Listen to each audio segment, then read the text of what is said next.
എന്തായാലും അപ്പോൾ നമുക്ക് സിമ്പിളായിട്ട് ചിക്കൻ കറി ഉണ്ടാക്കിയാലോ. സിമ്പിൾ മാത്രമല്ല കഴിക്കാനും അടിപൊളിയാണ്. നമ്മളെ വീട്ടിലുള്ള സാധനങ്ങൾ മാത്രം മതി കേട്ടോ. ഉള്ളി, തക്കാളി, പച്ചമുളക്, ഇഞ്ചി, വെളുത്തുള്ളി, പിന്നെ നമ്മൾ മസ്റ്റായിട്ടുള്ള ചിക്കനും. അപ്പോൾ ഞാൻ പപ്പടം കാച്ചി ഓയിലായിട്ട് ഉണ്ടാക്കണേ. ഓയിൽ കൂട്ടണ അധികം നല്ലതല്ല, അതുകൊണ്ട് നിങ്ങൾ വെളിച്ചെണ്ണ എടുത്തോ. ഇവിടെ വെളിച്ചെണ്ണ ഇല്ലാത്തതുകൊണ്ടാണ് ഞാൻ ഓയിൽ എടുക്കുന്നത് കേട്ടോ. എന്നിട്ട് ഓയിൽ വെന്ത് വന്നതിന് ശേഷം നമുക്ക് പെരിഞ്ചീരകം ഇട്ട് കൊടുക്കാം കേട്ടോ. എന്നിട്ട് പിന്നെ നമ്മൾ ഉള്ളിയായിട്ട് ചേർക്കണം. ഉള്ളി ഞാൻ 2 ചേർക്കണം. നിങ്ങൾ ചേർക്കുമ്പോൾ നല്ല നൈസായിട്ട് അരിഞ്ഞ് ചേർക്കാൻ നോക്കണേ. ഇതിൻ്റെ കുറച്ച് വലിപ്പമുണ്ട്, അത് കാര്യമാക്കണ്ട.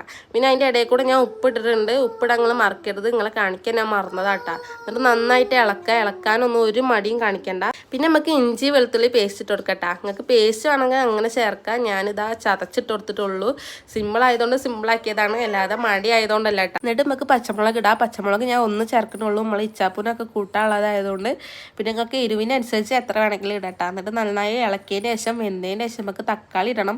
തക്കാളി ഇടണം കാണിക്കാൻ ഞാൻ മറന്നിക്കണ്. എന്നിട്ട് മൂടി വെച്ച് 5 മിനിറ്റ് കഴിഞ്ഞതിന് ശേഷം തുറക്കട്ടാ.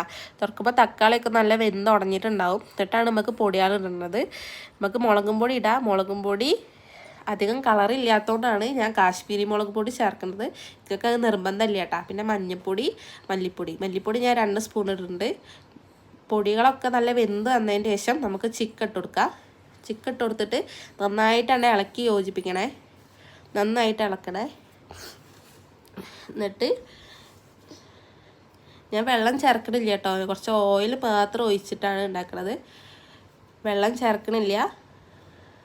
ഒരു 15-20 മിനിറ്റ് കഴിഞ്ഞ് നമുക്ക് തുറന്ന് നോക്കുമ്പോൾ വെള്ളമൊക്കെ നല്ല പൊന്തി വന്നിട്ടുണ്ടാവും കേട്ടോ. വെള്ളം മാത്രമല്ല, അതിൽ ഓയിലും പൊന്തി വന്നിട്ടുണ്ടാവും.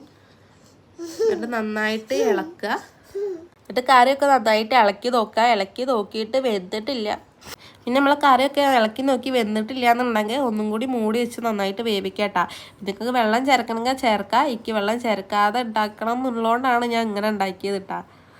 പിന്നെ നമ്മളെ വെന്ത് വന്നതിന് ശേഷം നമ്മളെ ചപ്പും കരിവേപ്പിനെല്ലൊക്കെ ഇട്ട് കൊടുക്കട്ടാ. ചപ്പും കരിവേപ്പിനെല്ലൊക്കെ ഇട്ടതിന് ശേഷം നന്നായിട്ട് ഇളക്കുക. നന്നായിട്ട് ഇളക്കി യോജിപ്പിക്കട്ടാ. അപ്പം നമ്മളെ കറി ഇവിടെ റെഡി ആയിട്ടുണ്ട്. അടിപൊളിയാണ്, സിമ്പിളാണ്. നമ്മളെ വീട്ടിലുള്ള സാധനങ്ങൾ മാത്രം മതി ഇട്ടാ. അപ്പം നിങ്ങളൊന്ന് ട്രൈ ചെയ്ത് നോക്ക്, ഒരു മോശം പറയില്ല, അതിൻ്റെ വാക്കാണ്. പിന്നെ സബ്സ്ക്രൈബ് ചെയ്യാനും ലൈക്ക് ഇടാനും കമൻറ്റ് ഇടാനും ഷെയർ ഇടാനും ഒന്നും മറക്കരുത്. ഒന്ന് സപ്പോർട്ട് ചെയ്തേക്കണേ.